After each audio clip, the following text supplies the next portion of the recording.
All right, all right, fine. I'll be a gracious host. How you doing? Little Mermaid is the scariest Disney movie by far, though. Why the hell is Ace Blade in your Kickstarter? Some comics. I'm getting controversial today. We're gonna get controversial today with. My proudest moment is this interview and being able to talk to you two.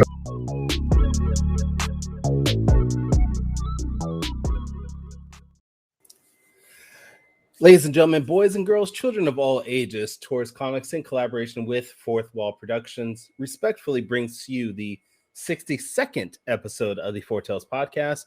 I am your host, Kyrun Silva from Taurus Comics. Across the way is the Orchid author of Ace Blade, Danny J. Quick, and we are your two award-winning blurred comic creators here to help you find your next favorite comic. We are live on the Ages of Geekdom network via Facebook, Twitter, Twitch, and YouTube. So if you're listening or watching us live, thank you for your support. But don't forget to like, share, subscribe, and review this podcast and all our shows, because all your positive reviews and interactions help us reach a bigger audience. Brother Danny Quick, welcome back. How you doing? What's happening? I'm sure my face was all blank while you were doing that. I was typing up what we just talked about in the chat. I have a terrible presence of mind. Like, I'm listening, I'm hearing, and I was like, yo, he said orchid. That was dope. But yeah. I was trying to type at the same time, so my brain was with you, but half of my brain was here. So hey, that's about every show. Your brain is halfway here and halfway somewhere else. So that's good. That's good. You're not... Yeah, man. I'm sorry, but I'll be trying to wear many hats at the same time. So but how you been doing, brother? I'm all right. I missed you last week. I mean, you weren't here. We had Morgan. And Whitney apparently was with Morgan. Special guest Whitney. Yep. So I'm glad to have a show that's going to be a little bit more tame, I'm assuming. Hey, listen, I think our guest this week, we'll try to keep it nice and tame for us. There should be no reason to bring out weapons or anything like that this week. Greg Anderson and Lise last week, he and Morgan got some history. We'll just say. So they always are going back and forth. So but that was a fun episode, and I'm sorry I missed it, but apparently it wasn't because of Greg and Morgan, it was because of you and Morgan. Because of your interruptions. No, it's because of you, sir. Listen, I did not tell Kyrun to interrupt Morgan's every question. Okay, for some reason Kyrun thought it would be funny to bring my interrupt. I pre-recorded some videos that you labeled interruption number 1 and 2. Yes, but I didn't. Which means to interrupt the person. But I didn't. I wasn't going to interrupt it. I was not going to interrupt our guest. And I'm definitely not going to interrupt myself. So I left just Morgan to interrupt. So what are we talking about here? Hey, see, that's why we got to communicate better. That's why we got to communicate. Exactly. But it was great. Interruptions? No, I don't. Damn it. That was a great episode, man. I had fun, and I'm sorry I missed it, but I had a good time at the signing last week too, so it was good.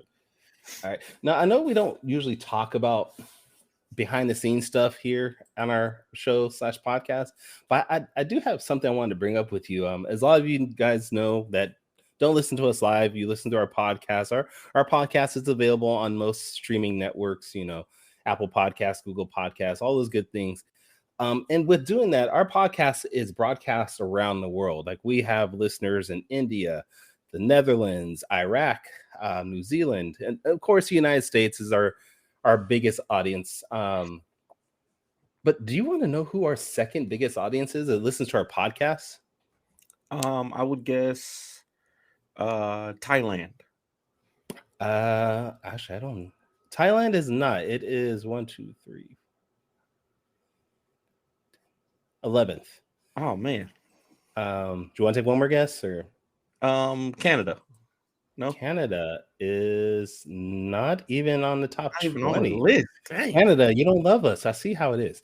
All right, so our biggest audience, 93% of our listeners come from the United States. Makes sense. I mean, we're American based and most of our audience. Yeah. Our second biggest audience at a whopping 4% It's from Germany. Oh, that makes sense. It does? Yeah. How? German folks love comic books. Okay. All right. Yeah. Yeah. There's a huge comic book market in Germany. Really? Yeah. Okay. No, I'm all right. serious. So I'm gonna plan a trip. We're gonna go to Germany, meet some of our fans there. Yeah, and then absolutely. Yeah. Let's take this thing on the road. Four Tails podcast, a city near you. Is that what you're saying? Go right on down to Hohenfeld. I've actually been to Germany with the military, and it's great, man. Like the food is great. The Autobahn. Okay. Yeah. I'm gonna take your word for it. If I ever do come to the East Coast, though, you and I are gonna have to do an episode live, like yeah, same absolutely. room, to see how that goes. Yeah, I'm trying to set up some some conventions that would invite you out and pay you to come, so we can do some panels and things like that. So okay, if we make it happen, we'll make it happen.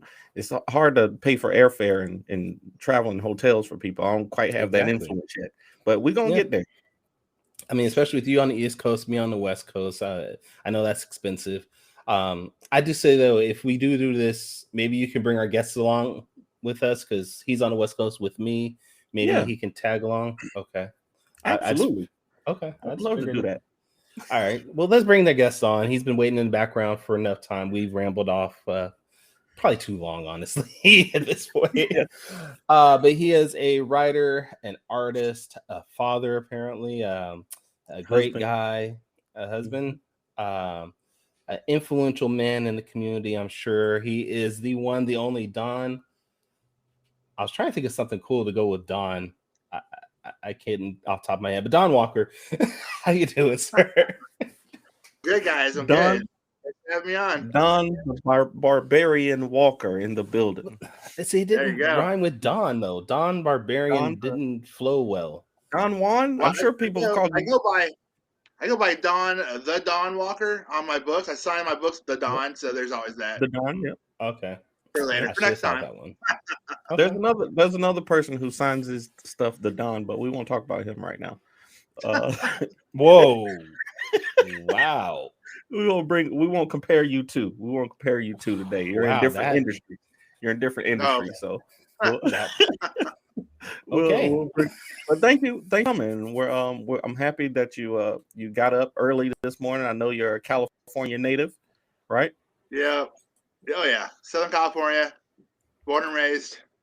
Love it. Best place to be. How about them Lakers? To be. Hey, Lakers are looking pretty good right now. I know it's only been like 2 games since the trade deadline, but things are looking up, and that's all I can ask for as a Laker fan. Just looking up. I'll take it. I'll take that every day. Absolutely. Oh, absolutely. Both of y'all Laker fans, this is gonna be a horrible show. I can already tell. That's right. I mean, your Kings are doing great, but us Laker fans, we gotta be hopeful. So gotta represent. For those in the audience who haven't seen your amazing work before, Don, give us a quick backstory on you, and introduce yourself to our audience. Well, thank you again for having me on. I am Don, the Don Walker, and I am the self-publisher, Dork Empire Inc., and I publish the books Agent Wild, Reaper Corps, and now Dreadlock the Barbarian. And I've been writing and penciling books for, 30 plus years, off and on. Like, it's been a while.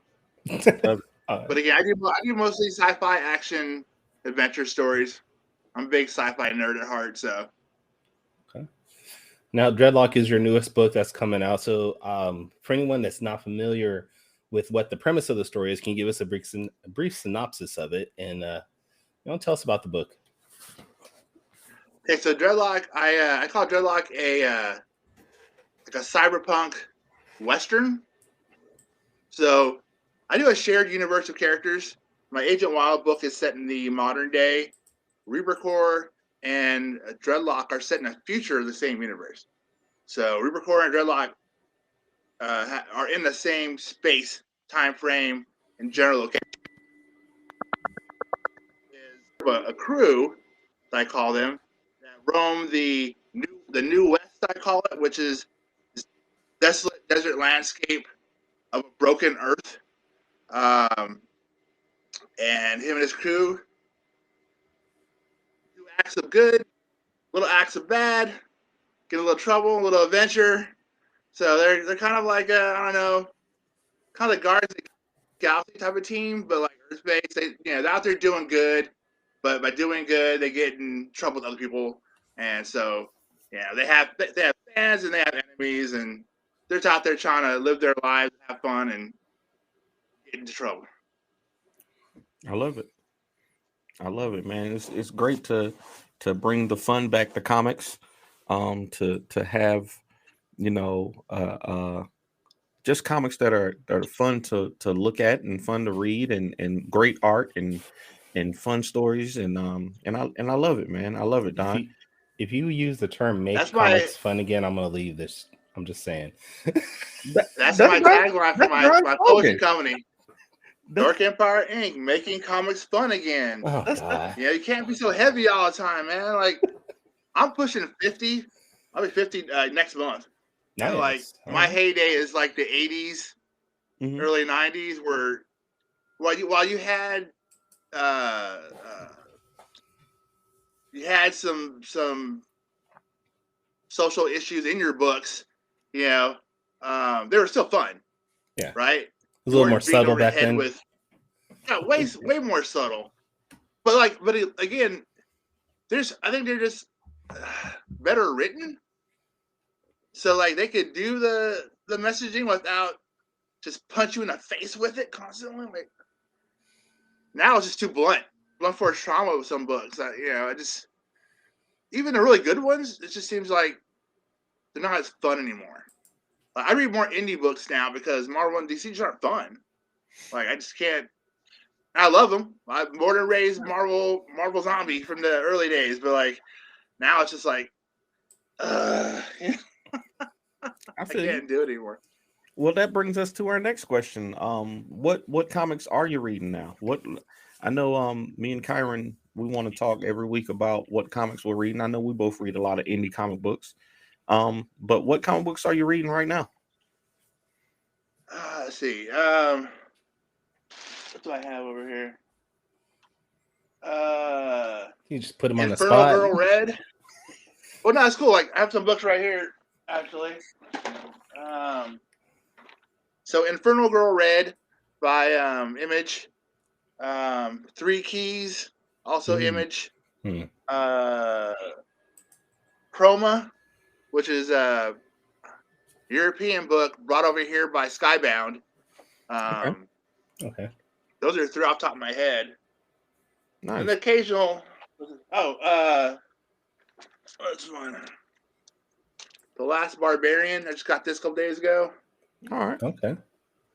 That's Brian Haberlin's new book. His art's just ridiculously cool, and I can't help but read everything he does. But yeah, I haven't read a Marvel book regularly in for DC in probably 10 years.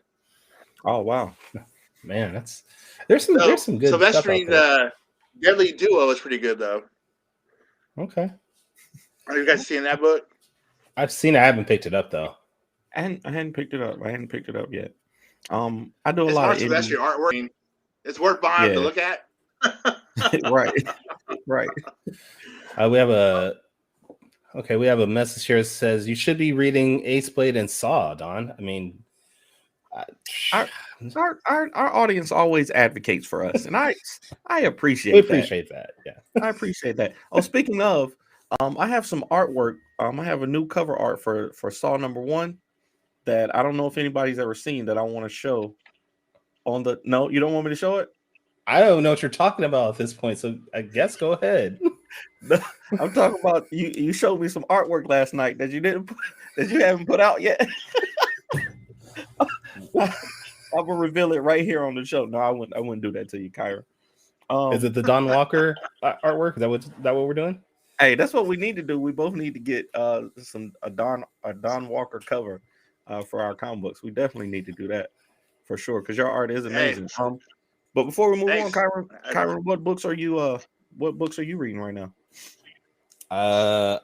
Actually, the last book I read was Black Panther, issue 13 and 12. The infamous Captain America fight that everybody was tripping over for a day and then totally forgot. And I read that, and y'all, if you read the story, y'all are tripping for no reason. I'm just saying. Y'all, no, not y'all. They were tripping. I'm just saying. Y'all were just going off of one segment of a fight and then just no. I heard something interesting about that storyline, and I think that is what they're doing. I think John Ridley was breaking T'Challa down. He's one of the few Marvel superheroes that hasn't been a villain yet. You know, all of these heroes, Captain America, even, you know, all of these villains, Wolverine, all of these heroes have been villains at one point. You know, even, you know, Superman, you know, all the way up to Superman in DC. And I think they're about to give T'Challa his villain season. You see what I did there? I saw what you did. The villain season. Yes, I saw. But they are doing that. Actually, he is no longer the king of Wakanda in the storyline, and he's now going to become a vigilante, still protecting Wakanda, but under his own, you know, Batman-esque ways. So they're turning him a little bit of villain in that regard. So I mean, I think it's a good storyline. Y'all, like I said, y'all are going overboard for something. One small smeg. Never mind. You got me twisted on. We're supposed to be talking about Don and his stuff. All right, fine. Danny, since we all talk about what we're reading, what are you reading this week? And it better be Agent Wild or I got. Let me see. I got, which I have Agent Wild. I read it. I actually enjoyed it very much. So I got Static, Shadows of Dakota. I'm reading. I picked up this Yoda #1. I'm gonna read that this week. Maverick #1. Okay. And I finally got the Photon. I've been looking for this. And my daughter's reading that. Yeah. I finally got one, so I'm gonna see if it's any good. But I definitely got that Brian Stelfreeze cover in the box over there. Future guests on the show, Brian Stelfreeze. That's right, future guests on the show. We're gonna make that'd be nice. We go. Right. He's an awesome guy. He is. I'm gonna ask him if he'll come on for sure. But yeah, Don, go ahead, Kai. Well, I was gonna ask you, Don, because you're saying you've been making comics for 30-something years now. You've been reading comics since the 80s. What keeps you going to keep creating comics in? I'm a storyteller at heart. I also went to film school, so I have a filmmaking background for a little while. That's, again, off and on. I have time and money to be involved in those. So I would tell stories regardless. But if I didn't either make a movie or a short or a comic, I'd probably write some short prose fiction or something. Comics is just the most fun medium for me to do it. Yeah. Like there's very, very little budget constraints on what you can do on the page as opposed to a film or, you know, something more visual. So I fell in love with comics as a 5-year-old. I saw Star Wars Episode 4 with my dad at a drive-in. I was 5 years old. I immediately started buying they started buying me the Marvel comics. And from Star Wars comics led to Spider-Man comics, which led to X-Men comics, which led to Fantastic Four, et cetera, et cetera, et cetera. Like, I didn't buy a DC book until I was probably 12 or 13 years old. Okay. I was all Marvel all the time. Like, that was my jam, right? I started drawing sequential art or focusing on sequential art at around 14, 15 years old. Like, my dad was an artist, like fine artist, so I'd always draw and sketch and do all that and draw my Star Wars characters and whatnot. But then comics led me to drawing Spider-Man all over the walls and on whatever paper I can get my hands on. But when I discovered, like, oh, people do this for a living, that looks cool. I started studying that, like with the Marvel How to Draw Comics the Marvel Way book that came out in '77. Like, essential book for drawing comics. Yeah. So everyone, I actually buy those in bulk, and I give them to people who want to make comics, who I meet either at cons or at or locally. Like, you need this here. I'm giving this to you. It's amazing how a book that came out like almost 50 years ago is still such an influential thing on artists and can still be so useful in so many ways. No matter what, if you're doing, like, I'm all analog, I just pencils and paper. But even if you're doing digital comics, everything that book tells you is legit information you need to know. Exactly. Particularly the storytelling, dynamic storytelling section of the book, which I tell people all the time. If you read anything in this book, and you want to, excuse me, take it to heart, is that one. You can learn anatomy from everywhere. You can learn perspective from anywhere, but the dynamic storytelling is legit info that works with any genre of story, right? Yeah. You can tell a cool story any genre, artistically. And again, that's also something missing in a lot of comics today, is dynamic storytelling. Yeah. Okay. I heard speaking on comics back in the day and in your journey into illustrating pages, I heard a story that you told about I can't remember the exact comic, but I want to say it was Deadpool and Daredevil, a one shot that you had gotten pages for, and you and I heard you say you were drawing, you were on like page 3 of the story, and you backed away from the table and was like, I don't want to do this anymore. Tell us about why you decided to stop pursuing mainstream work in the comics for that time. So in 1999, I went to Comic-Con in San Diego, and mind you, 1999 was my 13th straight trip to Comic-Con. Mm-hmm. This is like, what, 85 or whatever it was to 1999. And I was constantly trying to get work, right? Even when I wasn't ready, like a lot of artists, I was just bringing a portfolio show and getting rejected, which is fine. Like, I'm real good about rejection. I can take criticism. That's never been a problem for me. But I finally kind of broke in and got a editor to give me a tryout script. And it was the Deadpool one shot with Ed McGuinness had illustrated. And it was already out, right? At home. So I got the script. Yeah. I'm like, crap, I have this book at home.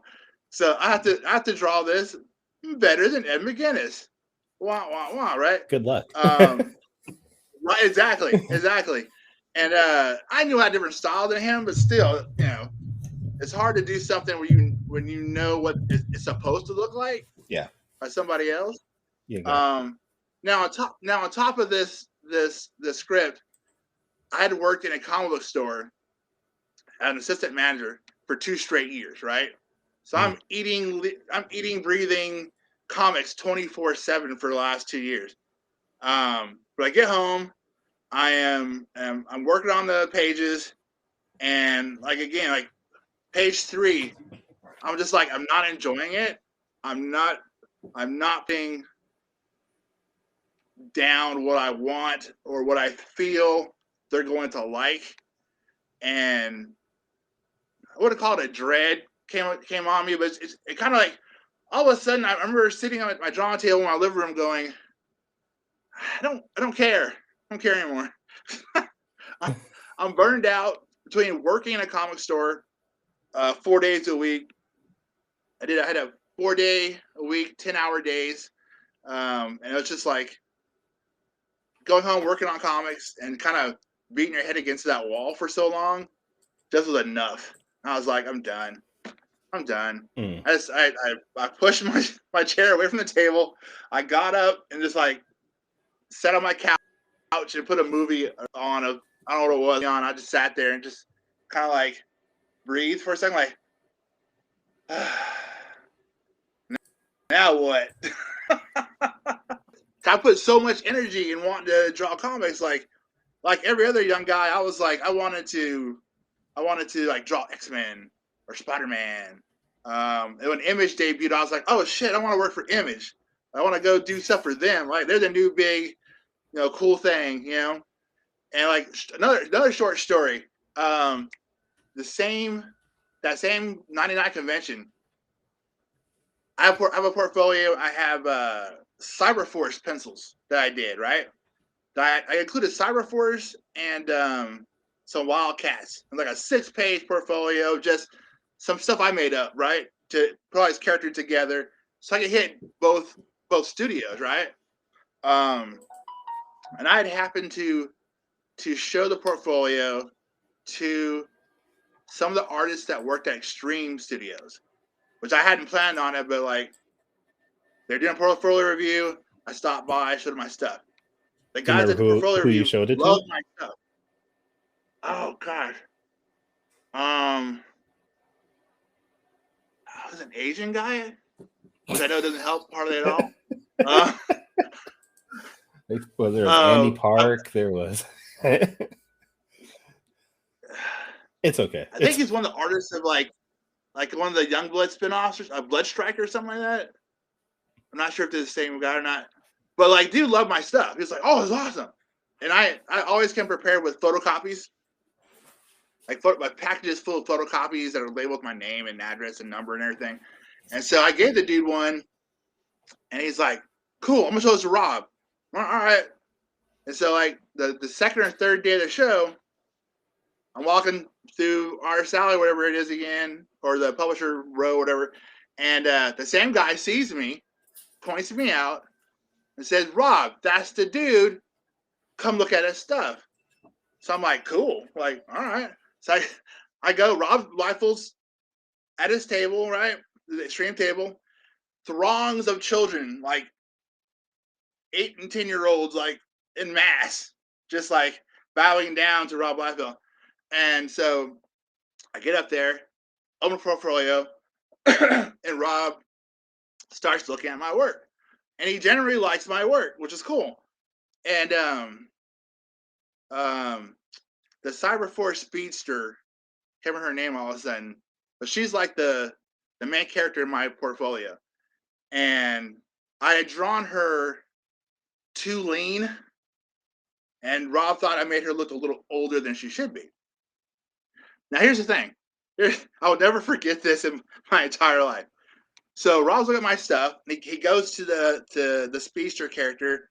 He starts critiquing her, and he looks at me like dead in my eyes. He goes, you want to draw your women so hot that the fans want to F them.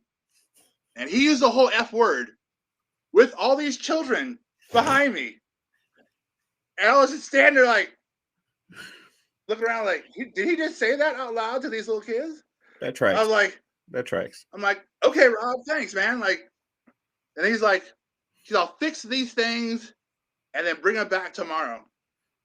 So after being kind of shell shocked for a second, to my portfolio, left the stream table, kept about my business. Then later that night, I went and like fixed those things, photocopied them again at the show, put together a new package. Next day, Rob wasn't there. I gave it to the same guy who saw me the first time, and then never heard from them ever again. But I have that Rob Liefeld story to remind me how odd that guy is. So, I mean, even if you want me to draw people super hot, I get it. It's comics, right? It's Image. But like, that just, and he was aggressive, like, oh, you want to draw them so hot they want to bleep them. I'm like, right. That sounds about right. And how long after that did you create Agent Wild? Okay, so the Agent Wild, the version I self-published, is a reimagining of a character I called Wild back in the late 80s. I did an anthology with a friend I met via used to be a comic book newspaper. I don't know, it's called Comics Interview or something else like that. But it was like a newspaper you get in the mail. It's all about. Okay. Peter David had an article called "I Digress" in this newspaper, and I met someone through the classifieds who wanted to team up and do a book, and so I did a couple issues of a anthology called Profolio with this guy, and I did a 22-page short story in one of his anthologies called Wild, and she was like a daredevil like anti-hero character, like street level hero. Okay. And so I brushed her off in the 2000s when a buddy of mine wanted to do a book. We're gonna do like a flip book. I'd do my character on one side, he'll do his character on the other side of the flip book, and it's supposed to be like a 10-page short story. And I didn't have any characters, and I was like, you know what? I'll dust her off real quick and reimagine her for the 2000s. And I added all the sci-fi elements, made her more powerful, and gave her the energy blades and whatnot. And my buddy, who's notoriously slow or a slacker, never got his 10-page story done. And published her after kickstarting it twice, actually. First Kickstarter failed, redid it, reimagined the Kickstarter, and then the second one was successful. That was 2016 or so. Oh, and okay. Yeah, it was something fun to do. Hadn't done anything in a while. And I was like, why not? Nice. Okay. So with the funding, or sorry, with the first Kickstarter not funding, what did you learn from that made the second one fun? Like, did you... So the original concept for the Agent Wild book was called 12th Hour, and 12th Hour in the book is a organization of superpowered assassins, basically. And I was planning on doing 12th Hour as a series of books with different characters in each book. Agent Wild would be the first character. 12th Hour issue 2 would be a different character, so forth and so on. But I found the first Kickstarter was confusing. Understand the 12th Hour concept? Was the 12th Hour a different concept? Was Agent Wild the same concept? And it just seemed convoluted for people. I got feedback from people, and that's kind of what they said. Like, this is too much going on. Like, make it more simple. And that's what I did. So reading the book Agent Wild, the 12th Hour organization still exists, but it's far more about Agent Wild than it is the organization.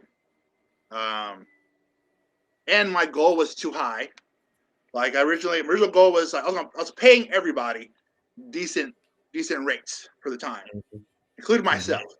And so it was like an $8,000 goal, which was ridiculous considering I've never done Kickstarter before. You know, didn't know who I was. So that's a huge ask for nobody. So when it failed, I got my guys together, our team, or my anchor and letter and color. I said, look, if you guys can like give me a better rate or do it for free. I know all these guys who work with me. I've been friends with them for years. I go, I would give you guys a shit ton. I gave everyone who chipped in for free 300 comps for the book. Wow. So like, if they sold them all at cover price, they would have gotten real close to their rate. So like my anchor, he sold all his out. His whole 300 copies were gone like a year after I got them to him. So I've given him more books just for him being cool and doing it for free. And that allowed us to get books, which made us fun super easy. So I don't ask that of anybody nowadays. Now I don't pay myself anything for Kickstarter. I would take none of the money. It will only be for rewards, my anchor, letter, colors, and printing the book. Because it's my IP. I get most of the copies anyway. So I can just make my money on the back end, selling them at shows or online. Yeah. That's like Morgan just said. That's a nice deal making. Sometimes you gotta, sometimes you gotta give a little to get a little, and being able to Exactly. get those comic books to those people.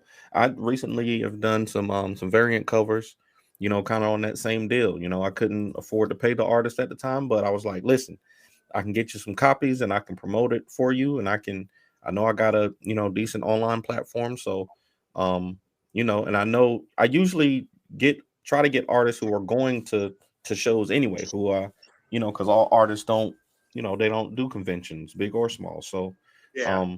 yeah, that's a solid deal. And if you want to pick Even up one now, of though, Danny's books, you can do it right there at that QR code, and you can get one of the ones I did. I'm just saying. Where's my phone so I can get this QR code? Hold on. Let me get. I gotta have one. Just say, you can get one that I did. Terrible. Sorry.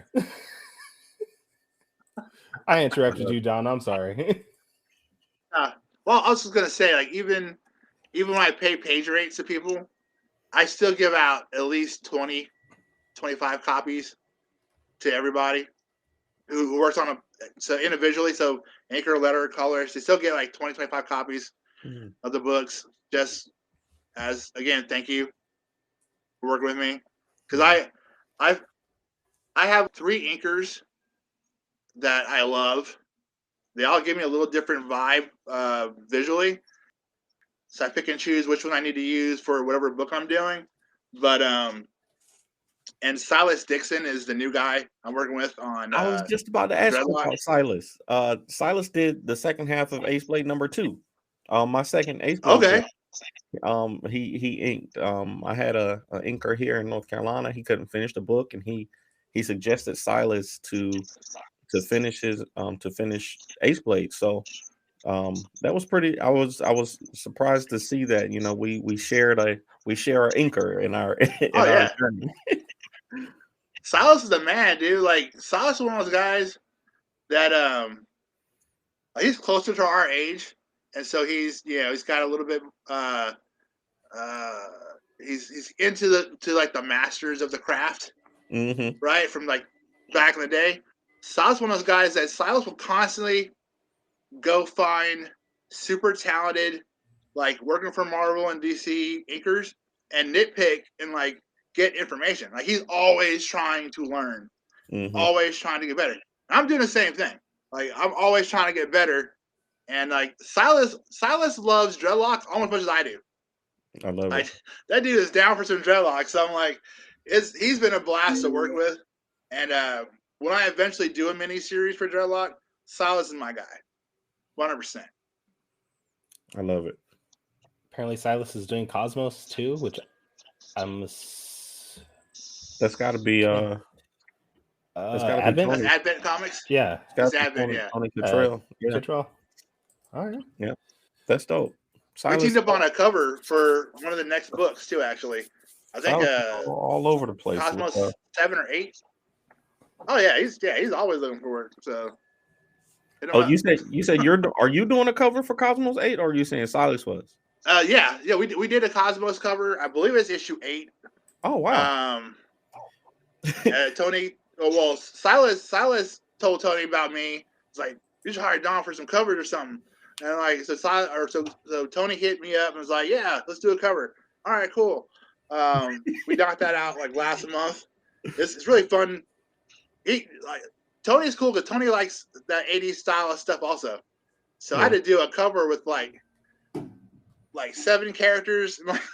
There's so much stuff going on, and like, in a true kind of like almost Kirby-esque kind of like design.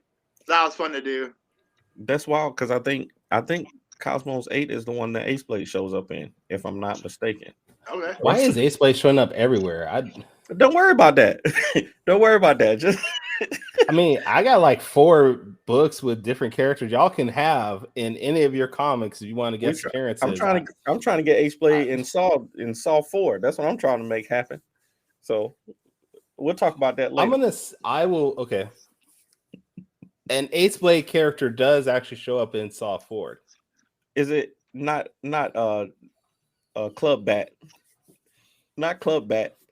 Morgan said Jax can appear in anybody's book.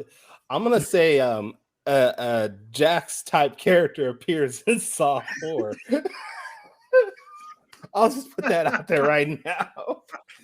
And Watson, if you're watching in Clapper and Hot Shot and a 5-star type character does appear in Saw number 4. Terrible. I'm going to go ahead and get my lawyers ready.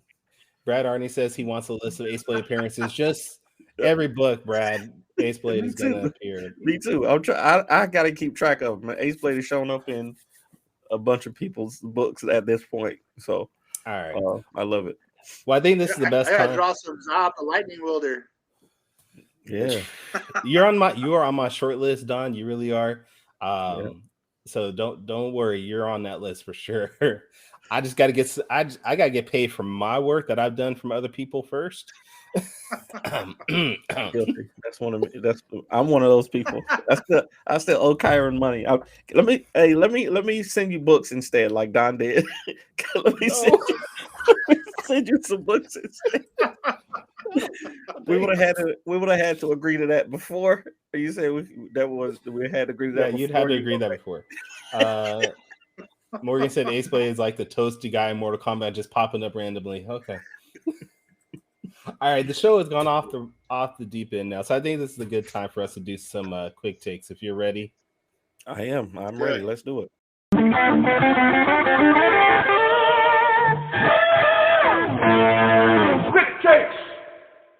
Quick takes. So, if you have not seen the show before, Quick Takes is the section of the show where we give you a rapid fire Q&A of 5 questions, and you have to answer them off the top of your head. We used to have a timer that was 45 seconds, but now we just let you go however long you want to go. But still quick, either way. So, gotcha. Question number 1. I know that you are a Lakers fan, just like I am. So what can the Lakers do this year to win a championship? What do they got to do to win a championship this year? Pray. You need more than that. I mean, they have to win like 15 to 16 of their last 23 games, and even then, a play-in tournament bid. They're just too far behind. Like, I don't see all the teams in front of them going on losing streaks. It'd be nice if they do. I'd be all for it. But we get a 6 seed, great.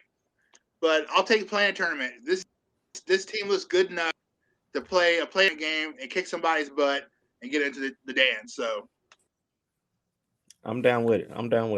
I'm hopeful. We'll see if people's health holds up. And that's the key. If AD and LeBron hold up, we got a shot. They ain't gonna our new point guard twisted his ankle the other day. Like, if your hopes reside all on AD staying healthy, you in trouble. That's all I'm saying. No, exactly. We are. Yeah. That's what I'm praying for. Praying for health for AD. Dear Galactus, right. Please. He said Dear Galactus. Dear Galactus. My Lord and Savior Galactus, please, sir, help me. Oh man, I love it. I love it. Okay. Please, Eternity. Give AD some good knees. Please, Eternity. Somebody, anybody. Heal that body. Heal that body. Chaos, Lord Chaos. Lay your hands on him. Terrible. Okay. Question number 2. In a fight between Agent Wild and Dreadlock and Barbarian, who would win and why? Agent Wild because she actually has I want to call it superpowers, but she has the ability that's genetic to create energy blades from her body. Her suit enhances that ability and focuses that ability. Dreadlock is bigger, stronger. Agent Wild is faster and has weapons. Like, she can deflect or shield herself from energy weapons like blasters or whatnot. Dreadlock's swords would not touch her, and so she would just carve him up in a matter of seconds. Awesome. So and she's trained and she is literally designed genetically to be a weapon. Dreadlock is not. And this isn't one of the quick takes, but just on Agent Wild and Dreadlock, I believe I heard you say before that they're in the same universe. Is that right?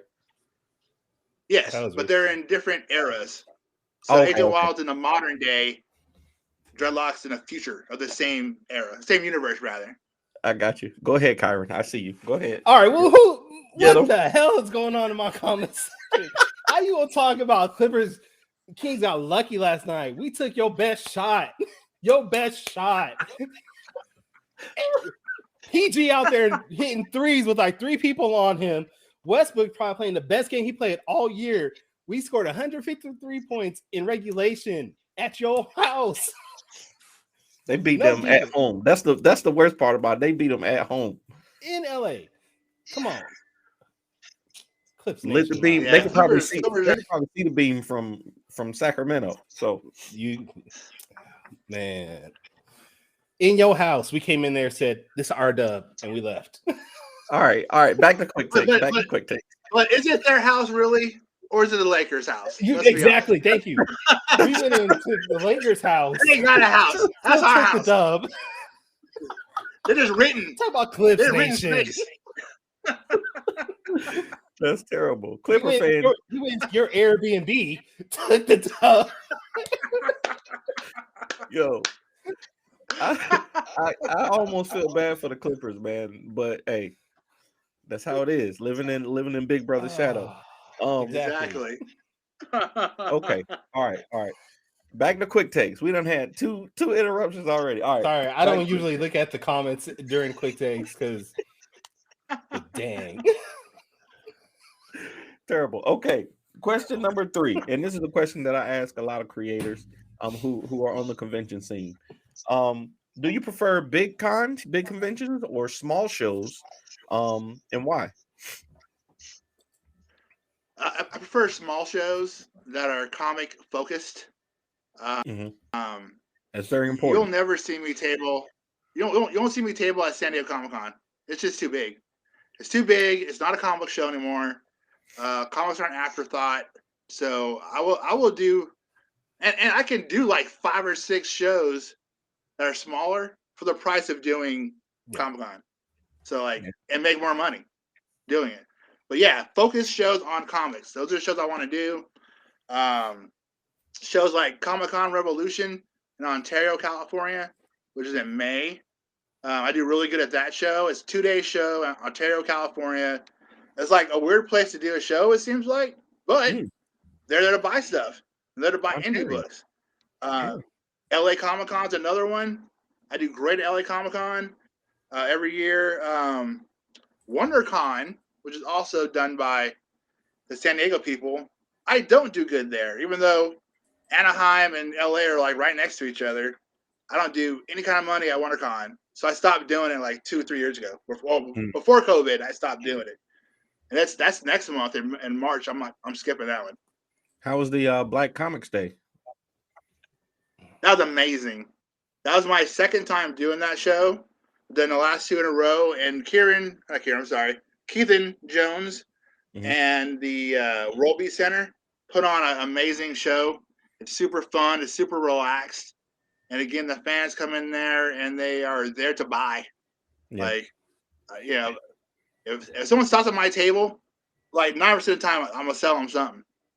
Yeah. So yeah, that's a great show, and I hope they continue, and hope they get bigger and better. And it's a great show. Y'all should, Kyrun, you should do that one. Yeah, I actually reached out to Keithan a couple days ago and told him I want to be a part of it next year. So he said October is the sign-up date, and I'm gonna be out looking for it. Awesome. Yeah. Awesome. Hey, and Kitchell, just a reminder, because you said I want the smoke. That's what you get for not scheduling me. As a reminder, Kitchell, you were supposed to be on the show October 8th. We had you scheduled, and you didn't show. So what's happening there, buddy? Don't get on Tony's bad side. Don't get on Tony's bad side. Listen, I don't want your Clippers Kings hate to spill over to our loving, adoring audience. I'm just saying, we had you scheduled and you didn't appear. We're gonna get Tony back on the show. We're gonna get Tony back on the show as soon as possible.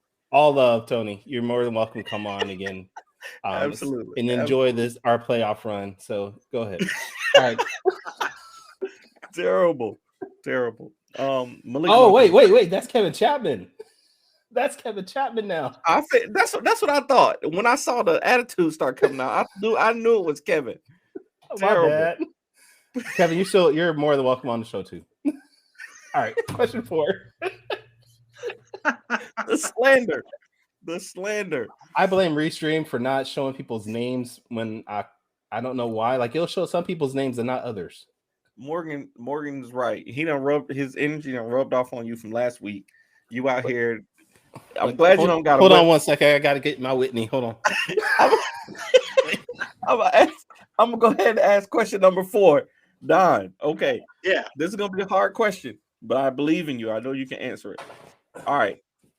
The situation is you have to sacrifice one of your intellectual properties in order for the other ones to succeed. You got Dreadlock, you got Reaper Core, you got Agent Wild. Which one are you sacrificing for the others to succeed?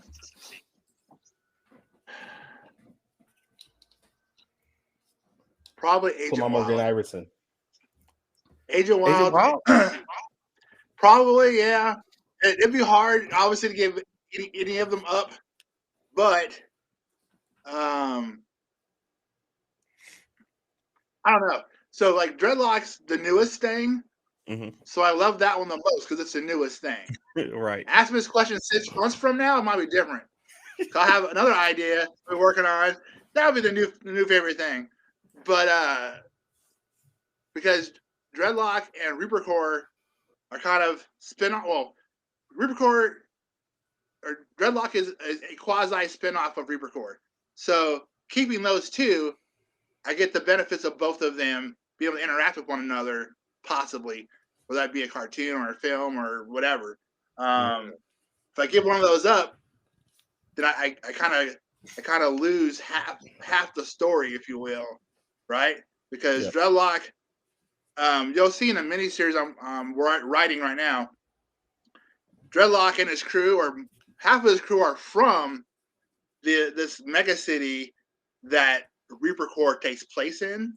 And they're born in that mega city. They were born under the thumb, if you will, of these sentient cyborgs of the Reaper Core. And so their experiences dealing with the Reaper Core led them to leave these mega cities and go out and venture out into the New West to begin with. So I lose all that backstory. I give up Reaper Core. So, Agent Wild, it helps me with the other stuff. With Dreadlock not being released yet, is that a teen spoiler we just got in a way? A little bit. We did get a little spoiler there. Yeah. So you won't get that spoiler in the first issue. Like, there we go. You'll read the book, and you realize, yes, they have issues with cyborgs, and maybe, just maybe, when the Reaper Core pops up as a cameo, just maybe, just saying, buy the book, you'll find out. I like it. Okay. All right. The 5th and final question. So as you all know, we do another show called Top 5 Live. No, you do another show, not me. You do another show. I do another show called Top 5 Live, where every week we debate weekly events, and then we do a top 5 list between me and my other 2 co-hosts. So I'm gonna read a post that I saw on your page, Don, and then I'm gonna ask you a top 5. This post was from a one Crystal Walker. It said, "My sexy, wonderful husband, Don Walker, braved the cold and rain to get me juice and chips. and our daughter from school. So Don, I want to know, what are your top 5 favorite husband duties?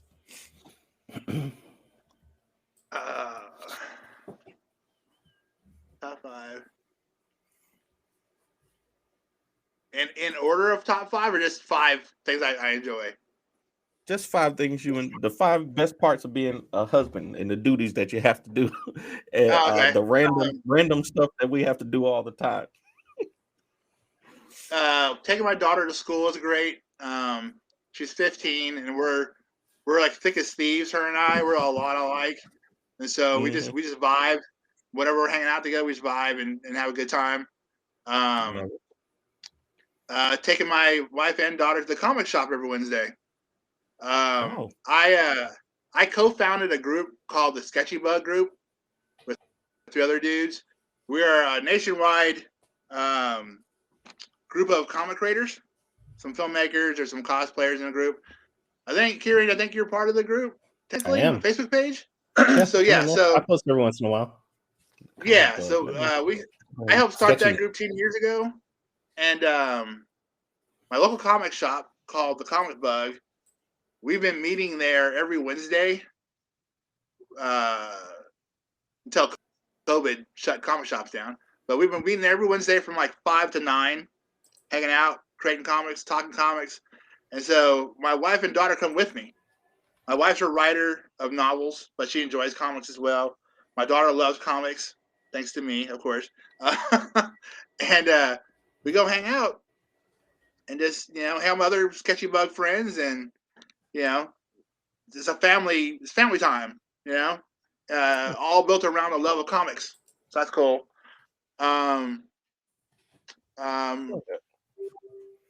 don't like running errands, but like I do them because that's my job. Like, I'm the husband. Go run some errands.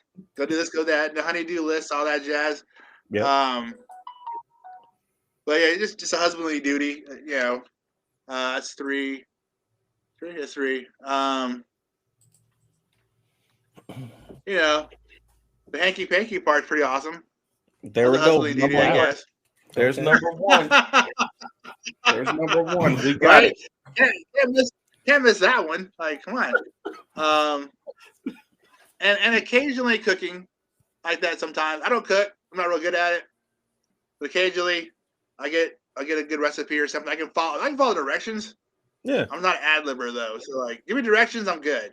But my wife's an awesome cook, so she does most of cooking. So occasionally I'll chip in to save her some time, or she shouldn't have to. But yeah, that's kind of few and far between. So Yeah. Oh, that was a great top 5. I was perusing your page to get some background on you, and I was like, yo, you get a lot of shout outs from your wife, so that's pretty cool. Yeah, that's awesome. She's super awesome. That number 1 is obviously I think all husbands will take that one in their top 5. Right. Awesome. So I got one beef with y'all before I know we're up against the clock, but I got a beef with y'all too. Okay. So I heard Don, I talk to Kyrun all the time, so I know his history with making comics, but I heard Don, that you made this Dreadlock book without a writer, without a plan, without any type of idea.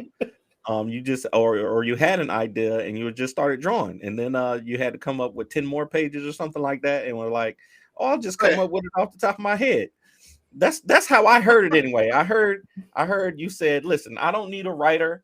I don't need anybody to do this. Nope. I have an idea and I'm gonna make this book. And Kyrun did the same thing with his Shaman's Destiny book. So I have a beef with y'all. What's with the hate for writers? Wait, it's not a beef though. No. It's going back to what we talked about, storytelling in your artwork. It's the old Marvel method of creating a story through your artwork, and then the writer just comes in and adds the dialogue on it. That's my thought on it. So and I've studied writing. It's not like I'm writing because I don't like writers. I've studied writing. I've taken film school classes for writing screenplays. I do that as well. So I can write. It's not like not rocket science. It's comic books. It's not, I'm not writing legislation. It's comic book. Very but, true. Very true. With Dreadlock, it was so the Sketchy Bug group that I'm part of. We did a anthology during the height of COVID, during the shutdown, called Danger Arcade, and my story was Dreadlock, and I had drawn a design for this character, which was really different than originally. He was like tall and slender, the big ass afro, had like headphones and like this big ass sword that was like constructed of like scrap pieces of metal, and he was running around a much more post-apocalyptic landscape. And one of the Sketchy Bug members that I talked to a lot was like, he saw the drawing, goes, that looks like Afro Samurai. And me not being an anime guy, I was like, who is that? So I had to Google that. I'm like, oh, he does. It really was a fro. It was mostly a fro. A huge fro, like 3 feet off his head, right? I'm like, damn, I got to change this up a little bit. So I started scribbling new ideas, and it was in the process of designing him, I got the idea of aligning Dreadlock and his story with the Reaper Corps book that I already published. And so that helped me steer the story to like him being the anti version of Reaper Corps. Like he wanted no part of what they're doing. He was anti-cyborgs and all this other stuff. And so I did this 10-page story, and it was like the whole story. I won't give the story away for the first 10 pages, but like it's kind of a misdirection, kind of fun story. Action packed, but it's kind of a fun hook at the end of it that I won't give away. But I had so much fun drawing this and creating it, and of course writing it. That I thought, you know what? I'm gonna do more of this. And so the way the story ends had the perfect like beginning for more stories, right? And so I'm like, no, I'm gonna add more pages, make it a full issue, right? Figure out add 10 more pages, make a 20-page one shot. So I did a Kickstarter for it, and I had a stretch goal, right? Add like 8 more pages. We reached that stretch goal. So now it's a 28-page story and art, one issue. And really, I could have actually added more pages. Like I had more to tell, but I was like, well, keep it tight as possible, not to spend way more money on this book than I need to for the one issue. And it's Dreadlock the Barbarian zeros. Like I did Agent Wild 0, Reaper Corps 0, and now Dreadlock 0. All my zeros are essentially pilot episodes for those books. If they sell, I'll do more of them. Agent Wild has a mini series I'm working on. I've already put issue 1 out. Working on issue 2. I'll be doing issue 2, Agent Wild, then Dreadlock 1, and then Agent Wild 3, then Dreadlock 2. That's the plan anyway. But yeah, just having as much fun with the character as possible. Maybe want to do more. And people love him. Like the Black Comic Creator Day for 2021, not last year's, but the year before, I had a Dreadlock banner made of the cover image, right? And people would walk by and like, oh, hell, who's that? That's awesome. I'm like, oh, it's my new book I'm working on right now. They're like, oh, it's not yet. I'm like, no. They're like, oh, they'd walk away all upset. Like, so this year, people are coming by looking for the banner and going, is the book out yet? I'm like, I have some copies. Here you go. So luckily, my printer,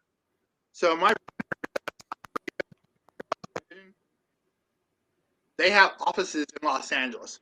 I can drive over there in like 20 minutes, talk to them if I want.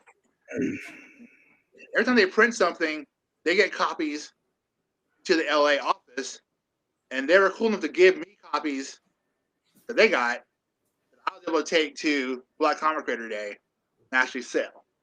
My actual full print run doesn't come until later this month, supposedly. They said it'll be here by the end of the month of February, so knock on wood. Let's hope that happens. Right. So Kickstarter backers get the books finally. Nice. Morgan Iverson, how you doing, sir? What's up, Don? It's nice to talk to you in person, man. Yeah. How's it going? Morgan, Danny grew a wave in 10 seconds. Instant transmission. Okay. Instant transmission. I literally did the Super Saiyan thing. That's how I got here. So okay. I came to say, you guys on that racist thing, the writers not needing writers, that's just racist, is what it is. And you guys should be ashamed of yourselves. All writers matter is what you're trying to tell me? Of course, all lives matter. No, I said all writers matter.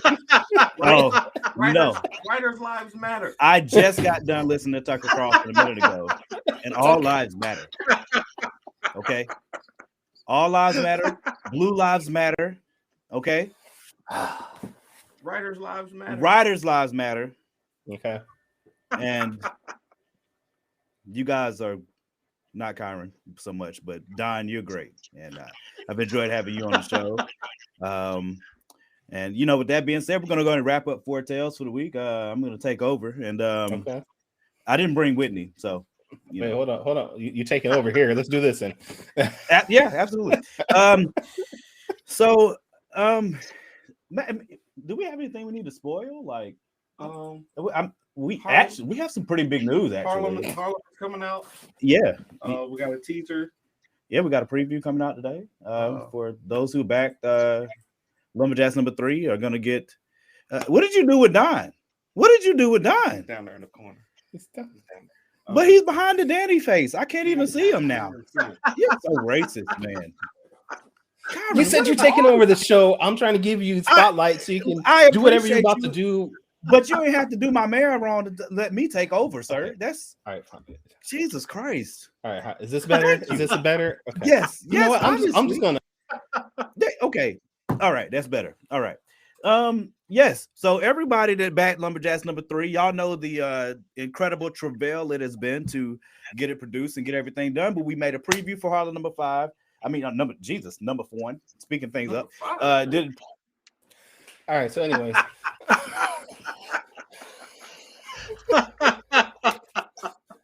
Don, it's been a pleasure having you on. Thank you. I wish Danny was here so he could also, echo what I'm saying, but it's been a pleasure having you on. Had a blast. Thank you. Okay. Wait, hold on there. Terrible. But before we go, I'm going to the car to get Whitney. All right, let's close it. I'm sorry, Don. I don't know what happened to the man. You got hijacked. What happened? Where can we've mentioned a couple of times already on the show, but where can people pick up your work, get all your books, things like that? So you can go to www.dorkempireinc.bigcartel.com. That's where everything is sold. That's all my comics. There's original art there you can pick up, apparel, the whole shebang. And you can see me. I'm on Facebook, Instagram at Don_Space Night for looks all upcoming books and artwork and good stuff. All right, thank you. And Danny, where can we pick up your work and all your social media? If you want to pick up our work, the best place to go is fourthwallpros.com. If you want to find me on social media, it's at the Ace Blade on TikTok, Facebook, Instagram, Twitter, all of them. Kyrun, where can people find you? You can find my work, issues 1 through 3 of Saw Lightning Wielder, all the issues of Shaman's Destiny, issues 1 through 6, StarCore number 1, and Ruby from Planet Oz number 1 at tauruscomics.com. You can follow me on Twitter, Instagram, TikTok at Taurus Comics. And if this is your first time checking out the Four Tales podcast, please go back to our website. It is the number 4 TALES podcast.com. You can listen to all our previous episodes and maybe support us by buying us a coffee, buying some merch, whatnot. Definitely join us though next week because we are going to have a creator from Concrete Comics, a booming force in the industry, a snack goddess, I guess. Chris Thomasma is on the show again. So join us back here next week, Saturday, same time as usual. Okay, I'll be nice. Does Morgan want to come on and finish what he was going to say before I end the show? No, he's okay. Good. All right. So until next time, sayonara, goodbye, and please take care of yourselves.